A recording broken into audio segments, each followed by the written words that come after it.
guys. Just wanted to just kind of get a couple tidbits of information here to you guys.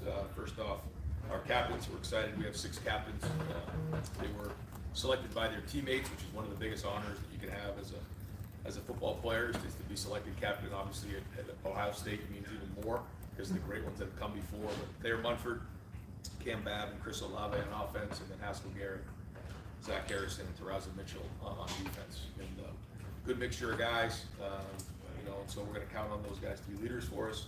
But some of our greatest leaders actually in the last 5 years at times weren't captains. So challenged our team to make sure that even if you weren't named a captain, doesn't mean you're not a leader. And so we need great leadership into the season, and that'll dictate how far we go into the season. Now the other thing is, we are going to name C.J. Stroud the starting quarterback for the Minnesota game.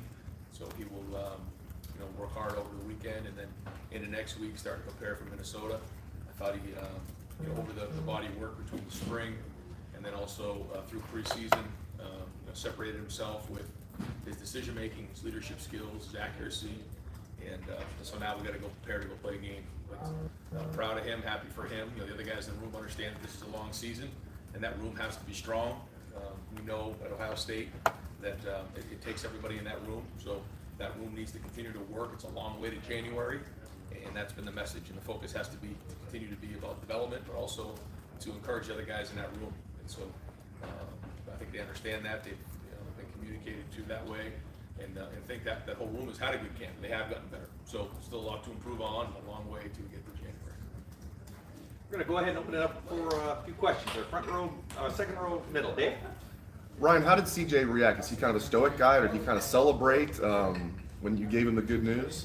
I mean, he was excited for sure and fired up. He's not an overly emotional guy in those types of situations. I think he knows that this is just an opportunity. It's not an accomplishment. It's an opportunity, and I think he looked at it like that. So now we got to go about the business of going to put it on the field. On the flip side, was it a difficult decision with the other guys? Obviously, I'm sure you're telling them, like you're telling us, you're going to be needed this year, but was it still a difficult decision, though, when you talk to the other guys?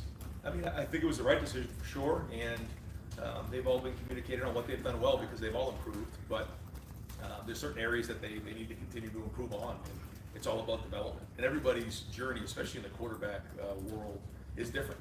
When you think about some of the greatest quarterbacks to ever play the game, it didn't all come at once for them. So you just never know what's going to happen, and so those guys have to continue to work on developing and get ready. But I got to tell you, I've been impressed with their approach to it, their response to it, and then they're ready to continue to work. Second row right, Joey?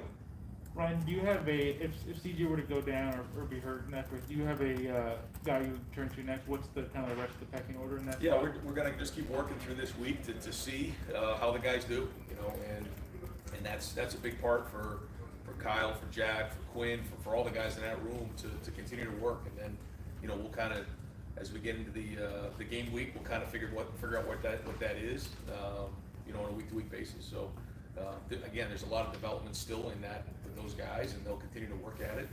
And as we get closer to the game, we'll probably put that together. Second row middle, Bill Rabinowitz? Yeah, about the captains, probably the biggest surprise was Cam Babb. First of all, can you update his status in terms of injury, and what does that say about him that he would be voted one of the captains? One of the more amazing stories I've been around. This is a guy who has been through 4 ACLs.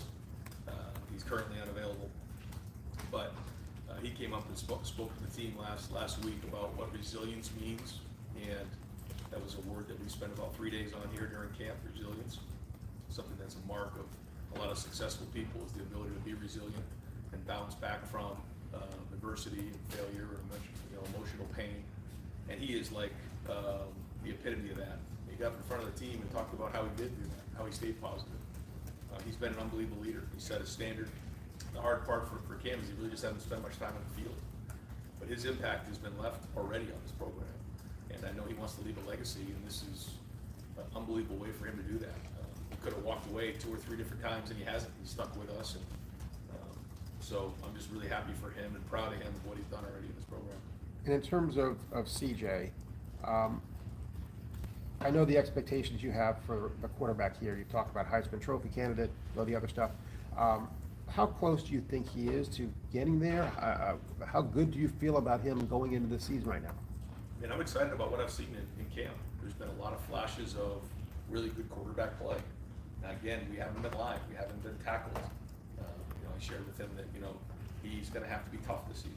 How does a quarterback show toughness while the offensive, defensive linemen and linebackers are in there getting taped up and their fingers are battered and bruised and cut and everything? He's going to have to stand in the pocket and take shots. I think he had a great role model in Justin last year, being able to take shots and work through injuries along the way. That's going to be a big part of what this season, presents for him. But I'm excited about what we've seen for sure, and he's shown us all the things that we need to see to be ready to go play Minnesota in the second with him at quarterback. Third row left, Dan? Ryan, what made today the day in your mind to name CJ the starting quarterback? Yeah, we had a big scrimmage yesterday, and that we kind of called it our preseason game. We've been sort of working these last weeks out like game weeks. 2 weeks ago, we had 3 hard practices, backed off for a couple days, had a scrimmage. This week, same thing, kind of like a Tuesday hard practice, Wednesday hard practice, backed off Wednesday. Thursday we went out to the Football Hall of Fame, which was really a great experience for our guys to get a change of scenery, but we practiced in helmets there. But then to turn around, we gave them the night off, but then to have the preseason game, it's kind of the way we did it over in the stadium. Noon kickoff, it was really hot. We went through the whole pregame routine. We got over 100 snaps in total. A lot of them were tackling. And I think that the whole goal was who's game ready, who's ready to go play in this game. And I thought, we had a bunch of guys who are game ready. Not everybody, but I think this was kind of that line of demarcation of where everybody's at. CJ graded out a champion and played really well in that game, and I think he solidified his spot. And I wanted to ask specifically about Kyle coming in as a first-year guy. Obviously CJ and Jack kind of had a leg up at the end of year end, but just where are you at right now in just your evaluation of Kyle, and how much did he, challenge for that job? Well, first off, he is a year behind, and I would say where he's at right now compared to some of the other freshmen we've had at quarterback here since I've been here, he's probably further along than those guys were at this point. Those other guys have a year up on him. He's kind of closed that gap. He's made some really good decisions. He's thrown the ball well. He's also learning. This is Ohio State, so it's very, very competitive, and the stakes are very, very high. I think he's got a very bright future.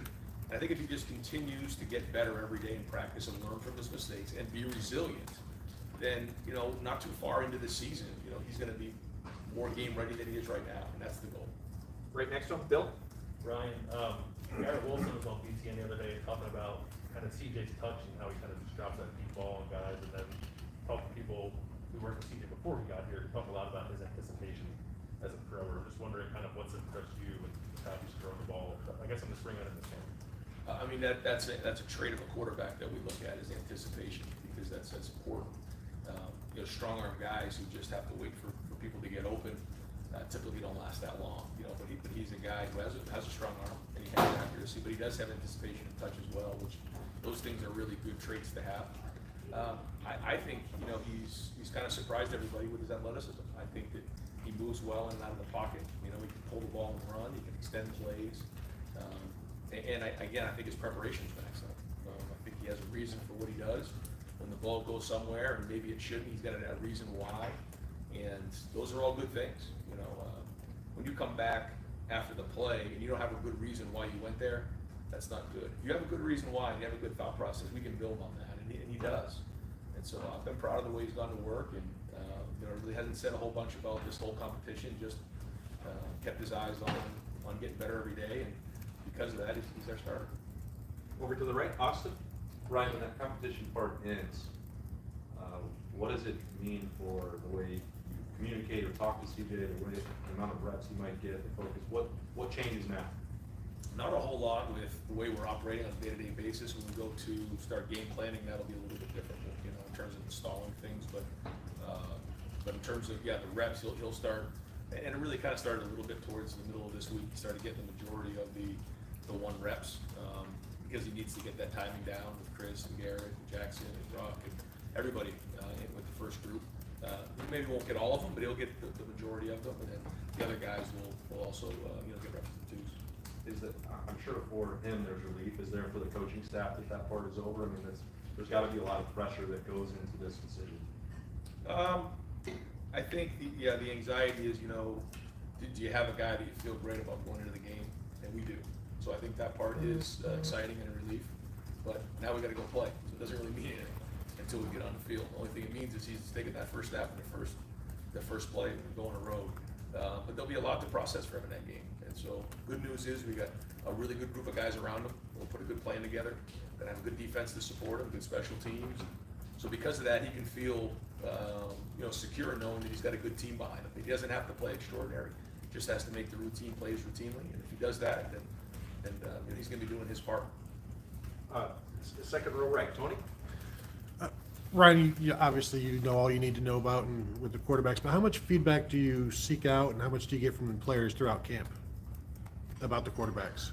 I mean, we're always talking because in the passing game, it's everyone has to be on the same page, and because of that, there's a lot of back and forth. But I think if you ask our receivers, they're confident in all of our quarterbacks. They really like our quarterbacks. They spend time with them. I think they really think Jack throws the ball really well. They think Kyle throws the ball well. They know CJ. They're getting used to Quinn a little bit. The short time that they've seen him so far. But I think they all really think that they throw the ball well, and there's been some synergy there, which has been. And head coaches are measured by wins, but you've got a guy like Cam Babb who sticks around. DeMario McCall said it's hard to leave this place. Haskell Garrett has said the same thing. You're measured by your wins, but what does stuff like that mean to you? It means everything. I think that at a place like Ohio State, where you have to win every game and it's expected to build that type of a culture where guys want to be here. It isn't just what have you done for me lately, and then try to medical redshirt them or push them out the door. It's not the way this is. If we're going to recruit young men and families to be here, and we consider ourselves a family and not hypocritical on that, then we have to take them in through the good and the bad. And like with any family, not everything's perfect. There's going to be disagreements along the way. There's going to be good days. There's going to be bad days. But if we communicate and understand that there's love in the building, then this is what you have. And I believe in having those guys who have been through adversity and shown resilience, because they bring maturity to the young, talented guys in the group. And I think that's the right recipe here at Ohio State. Back row right, Clay? Yeah, I realize you're consumed with your team, but have you caught wind of this alliance? I mean, where's that going? What do you know about it? And since your boss is here, maybe he'd like to shed some light on it. Well, we, in week 3 of camp, you don't really see much more than right in front of you. See the car right in front of you. That's all you can focus on. Gene and I have daily conversations about what's going on, and there's a lot of change going on in college football, obviously. And so we talk about it on a daily basis, and I know that there's a lot of conversation going on, but my focus right now has just been on getting this team better. Fourth row middle, Pat? Ryan, you mentioned other leaders beyond just the captains. CJ, starting quarterback, that seems to be a guy you need to lead to some degree. How has he embraced that role, and how, being named starting quarterback, do you need to see more from him in that? I mean, I've seen a lot so far. I've seen several times where when the group had to get called up, he jumped right up in front. So I think he has strong leadership skills, and I think as the starting quarterback solidified, he'll now take the extra step. But he's not afraid to speak up, and that's good. Third row, we've got time for just a couple more. Third row right, Tim? I asked you earlier, a couple of weeks ago, what this offense, what you thought this offense was kind of going to be about. I was asking about like this freewheeling, big time plays or whatever. You said you got to hang your hat on something. Now that you got a starting quarterback, you've been in camp. What is this offense about? It hasn't changed. I mean, it's about balance. We have to be able to run the football. We have to be able to spread the field, and we have to be able to take shots down the field. That's really what it is, and we have to have toughness. We have to win the one-on-one battles, and that's kind of been our philosophy since we've been here. And based on our personnel, it's looked a little bit different year in and year out, but not that much. But we are tweaking it. We have tweaked it. We're going to continue to tweak it as time goes on during the season. You find your identity a little bit as time goes, because you lose some really good pieces and you bring some new pieces in. So, but the focus is always going to be on being tough, running the football, balance, and then spreading the field horizontally and vertically. And one other quickie, at linebacker, who would be your 3 linebackers? You put them on the field today. I mean, coming out of that scrimmage the other day and stuff, what jumped out at you there? I think that's a conversation we have to continue to have, and I don't think we're there yet. If you pin me down on it, I don't think I could just give you 3, because there's guys that have been banged up a little bit here and there. There's guys who have flashed. There's guys who are still working through some things. So that's an area that we're just gonna continue to talk about over the next few weeks, hopefully get some guys healthy as we head into the middle of the week. And last questions, fourth row left, Doug. Ryan, now that you have a starting quarterback, you have two other guys in that competition who are not the starting quarterback. I know there was a quarterback competition in another school the other week when they named the starter, the guy who wasn't the starter transferred the next day. What's the next step? What are the conversations like with the two guys who are not the starter about them staying at Ohio State? Yeah, it's been all about development, and those guys, you know, they're in it for the long haul, and they've been great teammates, and they know the focus has to be on development. You know, we talked about this early on. We knew that there was going to be one quarterback who started against Minnesota. That's the only thing that's guaranteed, and they're all here to continue to work and develop and grow, and their attitudes have been excellent. So that's been their focus. And now listen, when we get to January and see what the year brings, I think we all come up for air and reassess, and that's all fair, and I totally get it. But right now, I know that they're committed and they want to be here. And the stuff you're doing, is Quinn working in at all, like the scrimmage on Saturday? Where is he just getting adjusted here? Yeah, I mean, he started out early on, and we were kind of getting him indoctrinated into the offense and everything like that. He's been unavailable the last couple of days, and so we'll get him back here again the next week. And it's been hard for him to kind of step in and then become unavailable. But I think the guys have done a good job of making sure that they see somebody who doesn't have the recruiting class with him, and they've done a good job of reaching out to make sure he's good. But yeah, we'll get him back towards the end of next week, and he'll get back to work. Is that like an eligibility thing or just a physical? No, it's a physical. Okay. And just the CJ Stroud, Kyle, you recruit early and get it on. Jack, you're in early and get it on. We know the CJ story. Just the idea of he kind of winds up being a guy who's later in the recruiting cycle, and here he is in his second year at Ohio State, and he's the starting quarterback for the Ohio State Buckeyes. That is a pretty amazing, whatever it is, 18, 24 months for CJ Stroud. Can you just reflect on that? Yeah, I think, again, it's only a start, so who knows? But we'll see what he does with the opportunity. But yeah, he's a driven young man who, when he sets his mind on something, he gets it done. And so, again, I think it's just an opportunity, but it could be a good story someday based on how it all shakes out. Great. Coach, thank you very much. Thanks, Ryan. Thanks, Ryan. That's right.